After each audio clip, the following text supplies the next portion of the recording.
അപ്പോൾ റണ്ണിങ്ങും ഫിറ്റ്നസ്സൊക്കെ കുറച്ച് വീക്ക്നെസ് ആയിട്ടുള്ള ഈ ഒരു ടൈമിൽ നമ്മൾ എവിടെ റണ്ണ് കണ്ടാലും ഞാനും ഹസ്ബൻഡും മോനും കൂടെ പോകാറുണ്ട്. അങ്ങനെയാണ് ലിവയിൽ റണ്ണുള്ള വിവരം നമ്മൾ അറിഞ്ഞത്. അങ്ങനെ വൈകിപ്പിക്കാതെ തന്നെ നമ്മൾ രജിസ്റ്റർ ചെയ്തു. റണ്ണിൻ്റെ ദിവസം നമ്മൾ പോയി. 4 മണിക്കായിരുന്നു റണ്ണ് ഉണ്ടായിരുന്നത്. നമ്മളിവിടുന്ന് ഓൾമോസ്റ്റ് ഒരു 1.5 മണിക്കൂർ 1.25 മണിക്കൂറോളം ട്രാവൽ ഉണ്ടായിരുന്നു അങ്ങോട്ട് കേട്ടോ.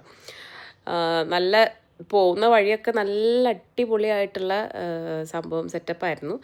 പിന്നെ നമ്മൾ റണ്ണ് കഴിഞ്ഞതിന് ശേഷമുള്ള ഒരു കാഴ്ചയാണിത്. അവിടെ ബൈക്ക് സ്റ്റണ്ടൊക്കെ നടക്കുന്നുണ്ടായിരുന്നു. തൊട്ടപ്പുറത്തന്നെ നമ്മൾ റണ്ണെന്ന് പറഞ്ഞിട്ടുണ്ടെങ്കിൽ എൻ്റെ പൊന്നോ, ക്ലൈംബിങ് അപ്പ് ദ ഹില്ലായിരുന്നു. ക്ലൈംബിങ് അല്ല, റണ്ണിങ് അപ്പ് ദ ഹിൽ, അതായിരുന്നു അതിൻ്റെ ഒരു കൊട്ടേഷൻ ഉണ്ടായിരുന്നത്. ഒരു നമ്മൾ നോർമലി 1 കിലോമീറ്റർ 3 കിലോമീറ്റർ ഓടുന്ന പോലെയൊന്നും അല്ല, ഇതൊരു കുന്നിൻ്റെ മുകളിലേക്കുള്ളൊരു റണ്ണായിരുന്നു. അപ്പം അതുകൊണ്ട് തന്നെ ഭയങ്കര ടാസ്ക്കായിരുന്നു അത്. ഒരുപാട് പേര് ശ്വാസം മുട്ടിയിട്ടും അതുപോലെ തന്നെ ബ്ലഡ് അങ്ങനെ ഛർദ്ദിച്ചിട്ടും അങ്ങനെയൊക്കെ ആയിട്ട് ആംബുലൻസും കാര്യങ്ങളൊക്കെ ഉണ്ടായിരുന്നു. അവരൊക്കെ കൊണ്ടുപോവുകയൊക്കെ ചെയ്തിരുന്നു. അപ്പോൾ കുറച്ച് ടാസ്ക് പരിപാടിയായിരുന്നു. പക്ഷേ നമ്മൾ അൽഹംദുലില്ലാ കുഴപ്പമൊന്നുമില്ലാതെ കംപ്ലീറ്റ് ചെയ്യാനൊക്കെ ആയിട്ട് പറ്റിട്ടോ. പിന്നെ അത് കഴിഞ്ഞിട്ടാണ് നമ്മൾ അവിടെ ലിവയിലെ ഫെസ്റ്റിവൽ അവിടെ നടക്കുന്നുണ്ട്.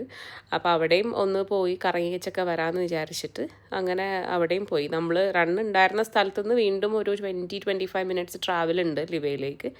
അങ്ങനെ നമ്മൾ 3 പേരും കൂടെ തന്നെ ഓൾമോസ്റ്റ് ടയേർഡായിരുന്നു. കാരണം നമ്മൾ ഫുഡൊന്നും അന്ന് പ്രോപ്പറായിട്ട് കഴിച്ചിട്ടുണ്ടായിരുന്നില്ല. അപ്പോൾ അതിൻ്റെ ഒരു ടയേർഡ്നെസ് ഉണ്ടായിരുന്നു.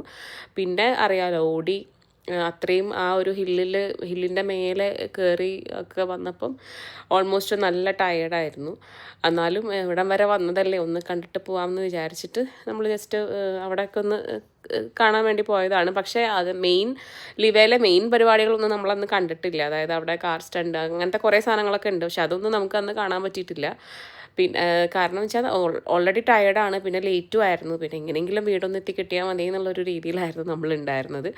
പിന്നെ മിക്കൂരൊന്ന് എൻഗേജ്ഡ് ആക്കാൻ വേണ്ടിയിട്ട് നമ്മൾ പോയി അവിടെ 1-2 കളിക്കുന്ന സ്ഥലത്തൊക്കെ അവനുമായിട്ടൊന്ന് കളിച്ചു. പിന്നെ ഫുഡൊന്നും നമുക്കങ്ങനെ എക്സ്പീരിയൻസ് ചെയ്യാൻ മാത്രമുള്ള, നമ്മൾ അവിടെ പോകുന്നതിന് മുന്നേ ആണ് നമ്മൾ ഫുഡ് കഴിച്ചത്. അപ്പം ഓൾമോസ്റ്റ് വയറും ഫുള്ളായിരുന്നു. അതുകൊണ്ട് ഫുഡും എക്സ്പീരിയൻസ് ചെയ്യാനുള്ളൊരു മൂഡൊന്നും ഉണ്ടായിരുന്നില്ല. പിന്നെ കാര്യമായിട്ട് അങ്ങനെ എക്സ്പീരിയൻസ് ചെയ്യണം എന്ന് തോന്നിയിട്ടുള്ളൊരു ഫുഡും നമ്മളന്ന് അവിടെ കണ്ടൊന്നുമില്ല. അപ്പോൾ അതുകൊണ്ട് അതും ചെയ്തില്ല. കുറച്ച് നേരം മിക്കൂനുമായിട്ടൊന്ന് അവിടെ 1-2 സ്ഥലത്തൊക്കെ പോയി സ്പെൻഡ് ചെയ്തു. പിന്നെ അവനിഷ്ടമുള്ള കേക്ക് അതുപോലെ ജ്യൂസ് അങ്ങനത്തെ സാധനങ്ങളൊക്കെ വാങ്ങി. അവൻ്റെ ഡാൻസാണ്. അപ്പോൾ അതൊക്കെ കിട്ടിയതിലുള്ള സന്തോഷമാണ് കേട്ടോ.